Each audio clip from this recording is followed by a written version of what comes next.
Good evening, everybody, and welcome to the grand final BFL Footy Show for season 2014. And Shawnee, how fast has this season gone, mate? Unbelievable, isn't it? Tell me about it. It seems like not long ago we were sitting here previewing the 2014 season.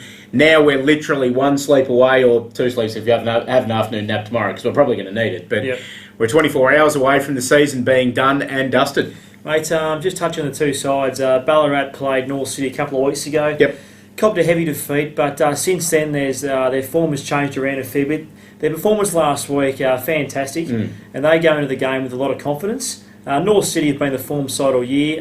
Can you see Ballarat actually taking the game up to North City throughout the day, or what are your thoughts? What Ballarat have to do is do exactly the same thing they did last week and just come out of the blocks blazing. They did it last week and they set Redan back on their heels. Yeah. North City may be expecting it this week. I suppose that's one of the things about playing in the preliminary final when something like that does happen. North City were there watching. I saw just about every bloke on that list sitting there watching and taking notes from that first half. And if it does happen, it's not going to have the same element of surprise as what it did for Redan last week, who had no idea what was going on and were literally back on their heels saying, hang on, this isn't supposed to happen. Yep.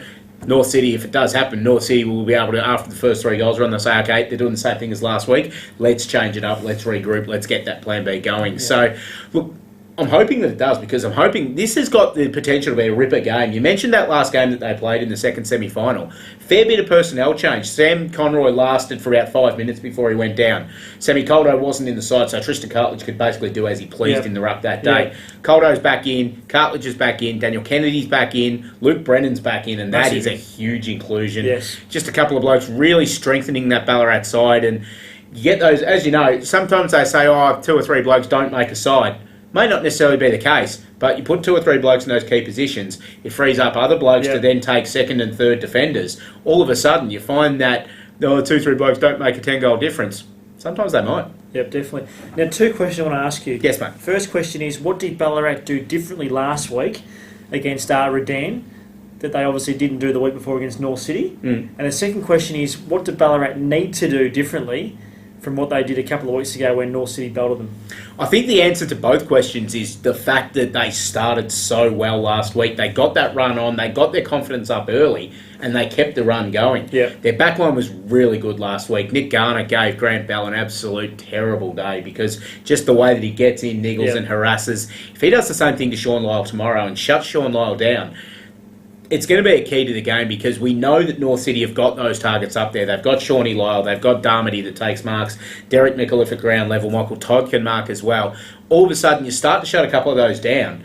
Norths go looking for targets, they get a bit unsure. Ballarat need to crack in from the very first bounce and just keep cracking in all day.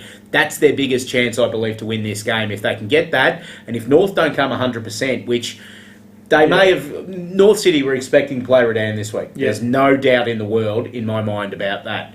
If they walk in and think, we beat these guys by 10 goals 2 weeks ago, all we have to do is go through the motions and we got back-to-back flags, ain't going to work. Yeah, exactly. When you got two blokes to the helm in Ash Baker and Shane Scontra, two experienced football people, I just think that they would have learned a hell of a lot out of the loss against North City. They've obviously tried to implement a few things last weekend that have obviously worked. I think we'll see a completely different Ballarat side run out tomorrow than the side that ran out 2 weeks ago and got belted by North City. I'm tipping a very, very close game. I just can't go past North City, though. Their form's been excellent all season. They've been the form side. Sort of touch on a couple of, I suppose, good stories for North City. Tristan Cartledge and Derek Micallef both missed out on last year's grand final. They played pretty much all of last season and missed out. So for those two players to get the chance to play in a grand final and possibly a premiership for North City is massive for them. They're two guys that are very handy players. Definitely. So I think they'll be spurred on by those two players tomorrow, and I think they'll get the job done in a reasonably tight contest throughout the game. And that's the thing that will keep North City going. The fact that they can give Tristan Cartledge, they can give Derek Micallef, they can give Clay Jenkins a premiership medal they missed out on last year. As we know, Jenkins was out of the side, was dropped for the grand final last year for his brother Mitch. He plays this week. Cartledge and Micallef, you're right, so important. If Tristan Cartledge gets on top in the ruck, they win. There's absolutely no doubt about that, given the talent in that North City midfield, which is the best midfield in the league, I believe, by far. If Cartledge gets on top and gives them first use, it's game over.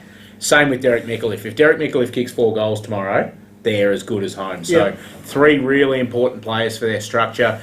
And you just feel that North City, My feeling is that they're going to win this game. I think it will be close for about 2.5 quarters. Yep. You feel that if North City are on top halfway through that third quarter and they start to get 4 to 5 goals up, we could end up seeing this blow out a little bit. Yeah. I don't think it will. I think it'll be about a 6 to 7 goaler, but North City for mine. It might be a fraction. In my opinion, I think it'd be a fraction closer than Yep. that. But I just think that Chris Proctor is an important player for Ballarat. We know that he spent a large portion of the season out of the side. Yeah. He's back into the side now, playing some pretty good football. He's a potent force up forward. If he can get his hands on the footy early in the game and kick a few early ones, he'll be hard to stop. There's your key. Getting his hands on the footy early. Exactly. Their blueprint was last week. They started playing with that confidence. And Proctor was up and about in that first quarter last week. He was one of the blokes that got him going. Yeah. If you do the same thing again, you're right. He needs to get early touches. He needs that early confidence. Otherwise, he can be one of those blokes that drops out of the game. Exactly. Now, details regarding the game. And obviously, the ground's in great condition. Nice fine day forecast. Now, the senior game starts at 2:30. 2:30. So.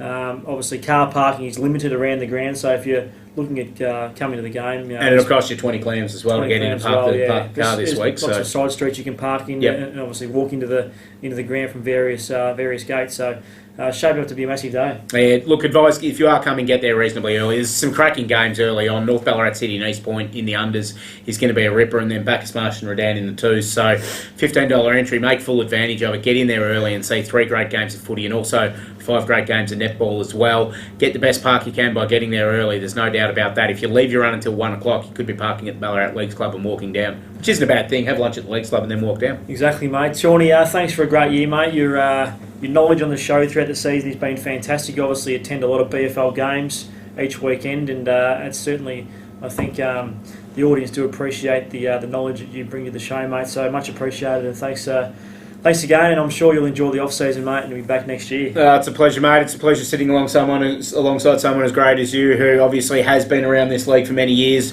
knows a lot of the players, and knows a lot about the game. So it's just been a pleasure breathing the same oxygen that you do, my friend. Thanks, Shaun. Look forward to a big day at the Eastern Oval tomorrow, mate. It's going to be a great one. Thanks very much for joining us on the BFL Footy Show for another season. We do really appreciate you watching the show each week. It certainly does mean a lot. The interest in the league is fantastic. So hopefully we'll see you at the football tomorrow. Have a nice summer, and we'll catch you next year. Goodbye for now.